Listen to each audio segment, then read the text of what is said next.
BMTC ಚಾಲಕ ಹಾಗೂ ಪೊಲೀಸರ ನಡುವೆ ಮಾರಾಮಾರಿ ನಡೆದಿದೆ. ಕ್ಷುಲ್ಲಕ ಕಾರಣಕ್ಕೆ ಚಾಲಕ ಹಾಗೂ ಖಾಕಿ ನಡುವೆ ಬಡಿದಾಟ ಶುರುವಾಗಿದೆ. ಬಿಎಂಟಿಸಿ ಡ್ರೈವರ್ ಹಾಗೂ ಪೊಲೀಸ್ ನಡುವೆ ಮಾರಾಮಾರಿ, ಬರೀ ಸಣ್ಣ ವಿಚಾರಕ್ಕೆ ಗಲಾಟೆ ಎದ್ದು ಹೋಯಿತು. ಕ್ಷುಲ್ಲಕ ಕಾರಣಕ್ಕೆ ಚಾಲಕ ಹಾಗೂ ಖಾಕಿ ನಡುವೆ ಬಡಿದಾಟ. ಆತನು ಖಾಕಿ ಹಾಕೊಂಡ್ರದು, ಈತನು ಖಾಕಿನೇ ಹಾಕೊಂಡ್ರದು. ಬಿಎಂಟಿಸಿ ಜಿಗಣಿ ಡಿಪೋದಲ್ಲಿ ಇಬ್ಬರ ನಡುವೆ ಬಿಗ್ ಫೈಟ್. ಡ್ರೈವರ್ಗೆ ಅವಾಚ್ಯ ಪದ ಬಳಸಿ ನಿಂದಿಸಿದ್ದ ಪೊಲೀಸು, ಚಾಲಕನ ಜೊತೆ ಥೇಟ್ ರೌಡಿಯಂತೆ ವರ್ತನೆ ಮಾಡಿದ ಪೊಲೀಸು. ಬಿಎಂಟಿಸಿ ಡಿಪೋದಲ್ಲಿ ಚಾಲಕ ಪೊಲೀಸ್ ನಡುವೆ ವಾರ್ ನಡೆದು ಹೋಯಿತು. ಸಖತ್ ವೈರಲ್ ಆಗಿದೆ ಬಡಿದಾಟದ ವಿಡಿಯೋ. ಪೊಲೀಸಪ್ಪನ ಕೆಟ್ಟ ದರ್ಪದ ವರ್ತನೆಗೆ ಆಕ್ರೋಶವೂ ಕೂಡ ವ್ಯಕ್ತವಾಗಿದೆ. ಕಮಿಷನರ್ ಸಾಹೇಬ್ರೆ, ಈತನನ್ನ ತಕ್ಷಣ ಸಸ್ಪೆಂಡ್ ಮಾಡಿ. ಇಟ್ಕೊಂಡೇನು ಮಾಡ್ತೀರಿ ಆತನನ್ನ? ಇಂಥವರಿಂದ ಇಡೀ ಪೊಲೀಸ್ ಇಲಾಖೆಗೆ ಕೆಟ್ಟ ಹೆಸರು. ಮೊದಲು ಈ ಪೊಲೀಸಪ್ಪನ ವಿರುದ್ಧ ಕ್ರಮ ತೆಗೆದುಕೊಳ್ಳಿ. ಬಿಎಂಟಿಸಿ ಡ್ರೈವರ್ ಹಾಗೂ ಪೊಲೀಸ್ ನಡುವೆ ಮಾರಾಮಾರಿ. ಕ್ಷುಲ್ಲಕ ಕಾರಣಕ್ಕೆ ಚಾಲಕ ಹಾಗೂ ಖಾಕಿಯ ನಡುವೆ ಆ ದೃಶ್ಯವನ್ನು ನೀವು ಗಮನಿಸ್ತಾ ಇದ್ದೀರಿ. ಮಾತಾಡೀಗ ಪೊಲೀಸ್ ಆದ್ರೆ ಎದ್ಕೊಂಡ್ಬಿಡ್ಬೇಕಾ? ಮಾತಾಡು, ಹೊಡೆಯಕ್ಕೆ ಬರ್ತೀಯಲ್ಲ, ಮಡಿ ಈಗ ಹೊಡಿ ಅದೆಷ್ಟು ಹೊಡಿತೀರಿ? ಏನು ಹೊಡಿತೀರಲ್ಲ ನೀವು, ರೋಡಿಸಮ್ ಮಾಡ್ತೀರಾ? ನಾವೇನಂದ್ವಿ, ಗಾಡಿ ಬಂತೆ ತೆಗೆ ಅಂದ್ವಿ. ಹೊಡಿಯಕ್ಕೆ ಬರ್ತೀಯಾ? ಬಾ ಇವಾಗ ಮಾಡು. ಅದೆಷ್ಟು ಹೊಡಿತೀವಿ ಹೊಡೆಯ ನೋಡೋಣ.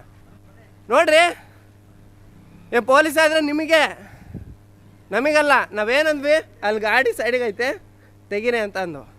ಎಷ್ಟು ಮಾತಾಡ್ತೀರಿ ನೀವು? ಹೊಡಿತೀಯಾ ನನಗೆ? ಮುಟ್ಟ ನೋಡೋಣ ಈಗ, ಮುಟ್ಟು ಬಾ ಈಗ.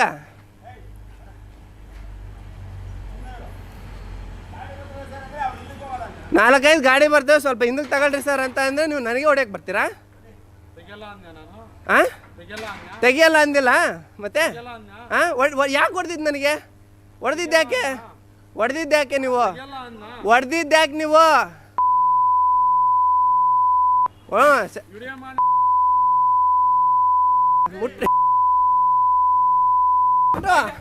ಬಾರ, ನಿನ್ ಮೇಲೆ ಕಂಪ್ಲೇಂಟ್ ಕೊಡ್ಲಿಲ್ಲ ಅಂದ್ರೆ ನಾನು ಬಾ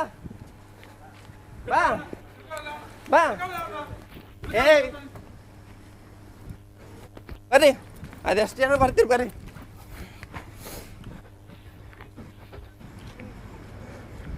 ಅದೆಷ್ಟು ಜನ ಬರ್ತೀರಿ ಬರ್ರಿ. ಸೊ ಈ ದೃಶ್ಯವನ್ನ ಗಮನಿಸಿದ್ರಿ. ಗಾಯಗೊಂಡ ಹುಲಿಯಂತೆ ಬಿಟ್ಟು ಉಸಿರು ಬಿಗಿ ಹಿಡ್ಕೊಂಡು ನಿಂತಿರೋನು ಈತ ಪೊಲೀಸ್ ಅಂತೆ.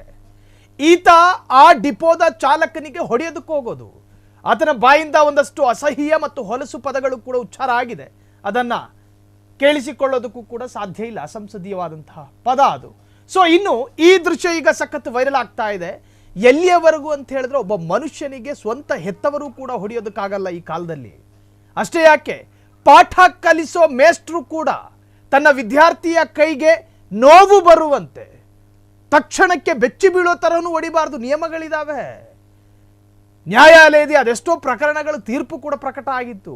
ಶಿಕ್ಷಕರು ಕೂಡ ವಿದ್ಯಾರ್ಥಿಗಳಿಗೆ ಹೊಡೆಯೋ ಹಾಗಿಲ್ಲ. ಅಂಥದ್ರಲ್ಲಿ ಹೆತ್ತವರಿಗೆ ಹೊಡೆಯೋ ಅವಕಾಶ ಇಲ್ಲ ರೀ. ಮಕ್ಕಳು ನೋವಲ್ಲೇನಾದ್ರೂ ಕಂಪ್ಲೇಂಟ್ ಕೊಟ್ಟರೆ ದಾಖಲಾಗುತ್ತೆ ಪೋಷಕರ ವಿರುದ್ಧವೂ ಕೂಡ. ಅಂಥದ್ರಲ್ಲಿ ಅದು ಕೂಡ ಯೂನಿಫಾರ್ಮ್ ಹಾಕೊಂಡಿಲ್ಲ. ಈ ಗಾಯಗೊಂಡಿರೋ ಸಿಂಹ ಏನು ಉಸಿರು ಬಿಡೋ ಥರ ನಿಂತ್ಕೊಂಡಿದ್ದ, ಅಸ್ತಮ ರೋಗದವನ ಥರ. ಪಾಪ ಚಾಲಕನಿಗೆ ಹೊಡೆಯೋ ಅಧಿಕಾರ ಯಾರು ಕೊಟ್ಟರು? ನೀವೇನು ಆ ಸ್ಟೇಷನ್ಗಳನ್ನು ಪಾಳೆಪಟ್ಟು ಮಾಡ್ಕೊಂಡು ನೀವೆಲ್ಲ ಪಾಳೆಗಾರರು ಅನ್ಕೊಂಡಿದ್ದೀರೇನು? ಅದರಲ್ಲೂ ಕೂಡ ಅಸಹ್ಯವಾಗಿ ಸನ್ನೆ ಮಾಡ್ತಾನಾತ. ಚಾಲಕರಿಗೆ ಸೇಫ್ಟಿ ಇಲ್ವಾ? ರಾಮಲಿಂಗಾರೆಡ್ಡಿ ಸಾಹೇಬ್ರೆ, ನೀವು ಗಮನಿಸಿ, ನಿಮ್ಮ ಡ್ರೈವರ್ಗಳ ಭದ್ರತೆಗಾಗಿ ನೀವು ಕೂಡ ಒಂದು ಕಾಲು ಮುಂದೆ ಇಡಿ. ಜೊತೆಗೆ ನಮ್ಮ ಕಮಿಷನರ್ ಸಾಹೇಬ್ರೆ, ನಿಮ್ಮ ಮೇಲೆ ಅಪಾರವಾದಂತಹ ಗೌರವ ಜೊತೆಗೆ ನಿರೀಕ್ಷೆ ದೊಡ್ಡ ಮಟ್ಟಿಗಿದೆ. ಆದರೆ ಈ ಥರ ಕಾಳೆಮ್ಮೆಗಳ ಥರ ಸಾಕೊಂಡಿದ್ದವರ ಹಾಗೆ ಕಂಡು ಕಡೆ ಇದು ಗುಮ್ಮಕ್ಕೆ ಹೋಗುತ್ತೆ ನೀವು ಸಾಕಿರೋ ಗೂಳಿಗಳು. ಅದರರ್ಥ ಈ ಪೊಲೀಸ್ ಇಲಾಖೆಯ ಮೇಲೆ ನಮಗೆ ಗೌರವ ಇದೆ. ಕೆಲ ಪ್ರಾಮಾಣಿಕ ಅಧಿಕಾರಿಗಳ ಕೆಲಸ ನೋಡಿದ್ರೆ ನಿಜಕ್ಕೂ ಕೂಡ ಹೆಮ್ಮೆ ಅನಿಸುತ್ತೆ. ಆದರೆ ಈ ತರಹದ ದಾರ್ಷ್ಟ್ಯ ಮೆರೆಯೋದು ನೋಡಿ, ಆತ ರಾಕ್ಷಸನ ಥರ ಎರಗ ಬಿಡ್ತಾನೆ ಚಾಲಕನ ಮೇಲೆ. ಹೆಚ್ಚು ಕಮ್ಮಿ ಆದರೆ ಯಾರು ಜವಾಬ್ದಾರಿ?